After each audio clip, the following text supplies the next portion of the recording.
सूरजपुर गांव, जो कि पहाड़ियों की तलहटी में बसा था, अपने पुराने रीति रिवाजों और रूढ़ियों के लिए जाना जाता था।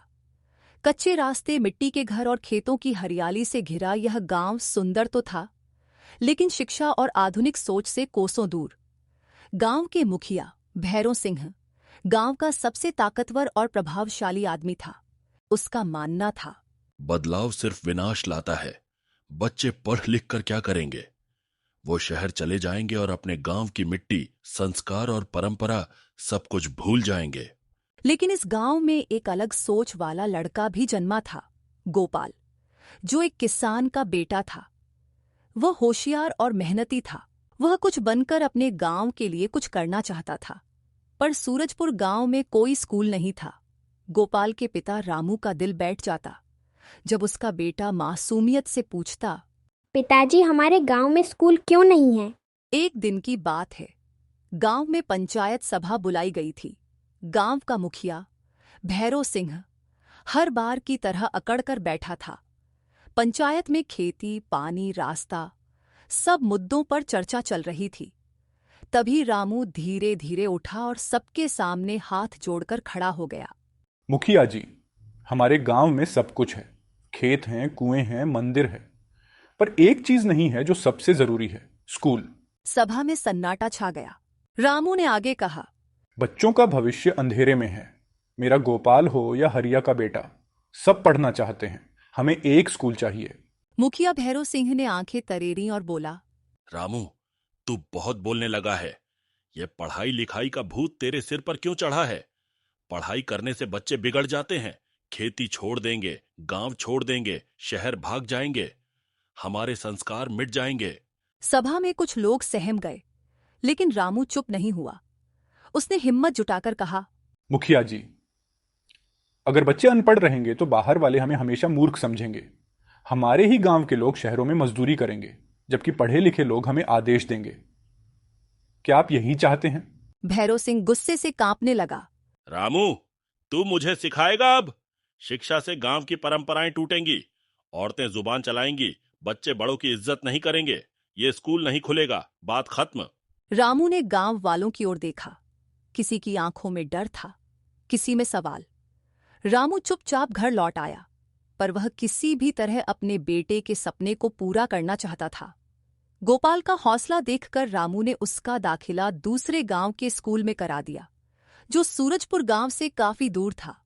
गोपाल कोसों चलकर स्कूल जाता था, पर उसने कभी हार नहीं मानी। गोपाल को आगे की पढ़ाई के लिए शहर जाना था। तब उसके पिता रामू ने कर्ज लेकर उसे पढ़ने के लिए शहर भेजा। वहां जाकर गोपाल ने मन लगाकर पढ़ाई की। कुछ सालों की मेहनत के बाद एक ऊंचे पद पर सरकारी अफसर बन गया। 2 साल नौकरी करने के बाद वह अपने गांव लौट आया, क्योंकि उसे अपने बचपन का सपना पूरा करना था, जो था अपने गांव को शिक्षित करना। जब गोपाल लौटा तो गांव में हलचल मच गई। अरे, रामू का बेटा गोपाल शहर से आया है। अब तो कुछ होगा गांव में, कहते हैं अफसर बन गया है। एक दिन जब गांव में पंचायत सभा हो रही थी, तब गोपाल ने भी हिस्सा लिया। उसने नम्रतापूर्वक हाथ जोड़कर अपनी बात पंचायत के सामने रखी।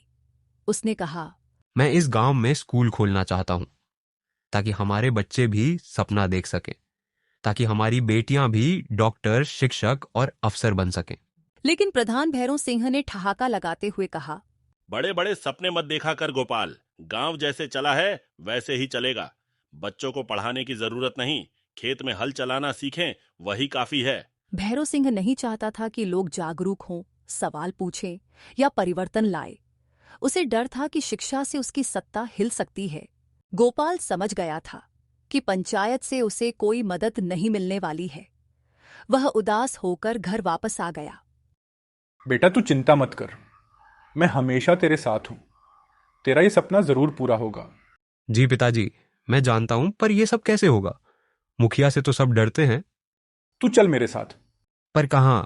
रामू अपने बेटे के साथ मंदिर के पास वाले नीम के पेड़ के नीचे आकर बोलता है, यहां होगा तेरा स्कूल। अपने पिता का हौसला देखकर गोपाल को जैसे नई ताकत मिल गई। दोनों बाप बेटे ने मिलकर वहां की जमीन को साफ किया। अगले दिन बाजार जाकर गोपाल ने कुछ स्लेट और चौक खरीदा। अब बारी थी बच्चों को बुलाने की। गोपाल ने घर घर जाकर बच्चों के माता पिता से बात करनी शुरू की। सबसे पहले वह अपने पड़ोसी भोला काका के घर पहुंचा। भोला काका सुनते हो? अरे गोपाल बेटा, राम राम, कैसे हो? अच्छा हूं काका। आपसे एक बात कहने आया हूं। क्या बिटिया सीमा को स्कूल भेजेंगे?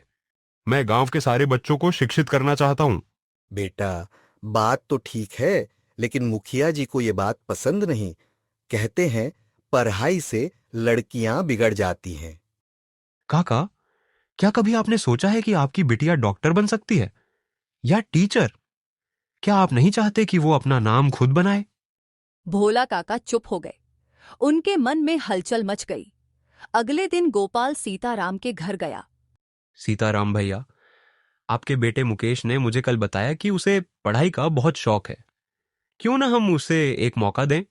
पर भाई, अगर मुखिया को पता चल गया तो क्या आप मुखिया जी के डर से अपने बच्चे का भविष्य खराब कर देंगे?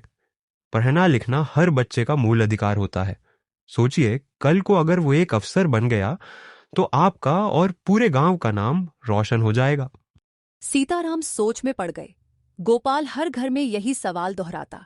वह बच्चों के सपनों की बात करता, माँ बाप की उम्मीदों की बात करता और यह भी समझाता कि शिक्षा ही एक ऐसा रास्ता है जिससे गरीबी, डर और अंधविश्वास को हराया जा सकता है। धीरे धीरे कुछ लोग गोपाल के साथ आने लगे। उन्होंने अपने बच्चों को भेजना शुरू किया। बच्चों के चेहरे पर मुस्कान थी और उनकी आंखों में कुछ कर जाने की चाहत। एक एक करके गोपाल के पास 10 बच्चे आ गए। गोपाल उन्हें पढ़ना लिखना सिखाने लगा। बच्चों में भी बहुत उत्साह था। गोपाल को अपना सपना साकार होते नजर आ रहा था। जब भैरव सिंह को यह पता चला तो वह आग बबूला हो उठा। एक दिन वह गोपाल और बच्चों के पास जा पहुंचा और डांटते हुए कहा, तुम सब मेरे आदेश के खिलाफ जा रहे हो। तुम लोगों को स्कूल में नहीं, खेत में जाना चाहिए। मुखिया जी, ये बच्चे ही गांव का भविष्य हैं। अगर इन्हें शिक्षा नहीं मिली तो हम हमेशा पीछे रहेंगे। भैरव सिंह ने गुस्से में गोपाल का बोर्ड फेंक दिया। बच्चों ने डरकर पढ़ाई छोड़ दी। गोपाल भी कुछ दिन तक उदास रहा। जब बच्चों की माताओं ने देखा कि उनके बच्चे अब पढ़ाई के लिए रो रहे हैं तो उन्होंने एक साहसिक कदम उठाया। एक रात गांव की लगभग 20 महिलाएं गोपाल के पास आईं और कहा, बेटा, हमें पढ़ना नहीं आता, लेकिन हम अपने बच्चों को जरूर पढ़ाना चाहते हैं। हम आपकी मदद करेंगे। वे महिलाएं अपने घरों से पुराने चादर, टाट, लकड़ी और मिट्टी लाईं। कुछ महिलाओं ने अपने गहने तक दे दिए ताकि स्कूल के लिए कुछ जरूरी सामान खरीदा जा सके। उन महिलाओं ने मिलकर एक झोपड़ी बनाई। गोपाल ने एक बार फिर से स्कूल शुरू किया। कुछ महीनों में ही बच्चों ने हिंदी, गणित और सामान्य ज्ञान में प्रगति दिखाना शुरू कर दिया। एक बच्ची, गौरी, जो कभी खेतों में काम करती थी, अब कविता सुनाने लगी थी। एक लड़का, माधव, अब अपने देश का नक्शा बना रहा था। यह सब गांव में चर्चा का विषय बन गया। गांव के कई लोग अब गोपाल के समर्थक बन गए थे। उन्होंने देखा कि बच्चे अब साफ सुथरे रहते हैं, अनुशासन में रहते हैं, लोगों का सम्मान करते हैं। आस्था एक 10 साल की बच्ची थी जो मुखिया भैरव सिंह की पोती थी।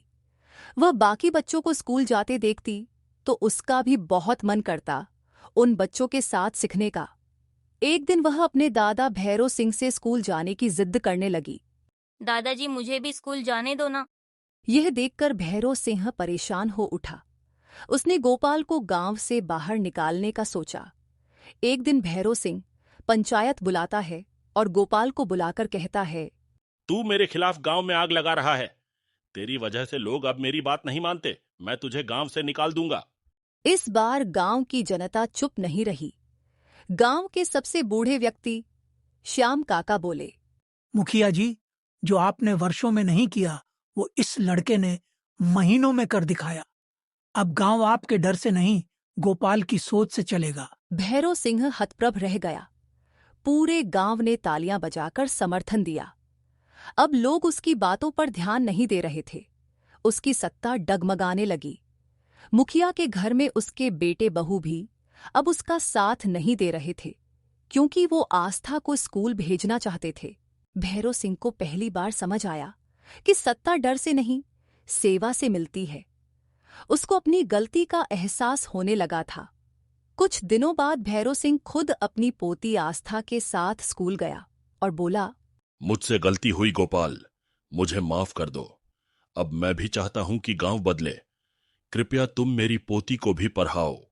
मुखिया जी, माफी नहीं मांगिए, बल्कि मुझे आशीर्वाद दीजिए ताकि मैं इन बच्चों का भविष्य संवार सकूं।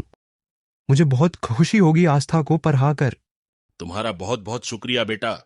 कुछ ही महीनों के अंदर मुखिया ने गांव में एक पक्के भवन वाला स्कूल बनवाया। आज सूरजपुर गांव का हर बच्चा अपनी आंखों में सपने लिए स्कूल जाने लगा है। और इस तरह सिर्फ एक इंसान की सोच से पूरे गांव की सोच बदल गई।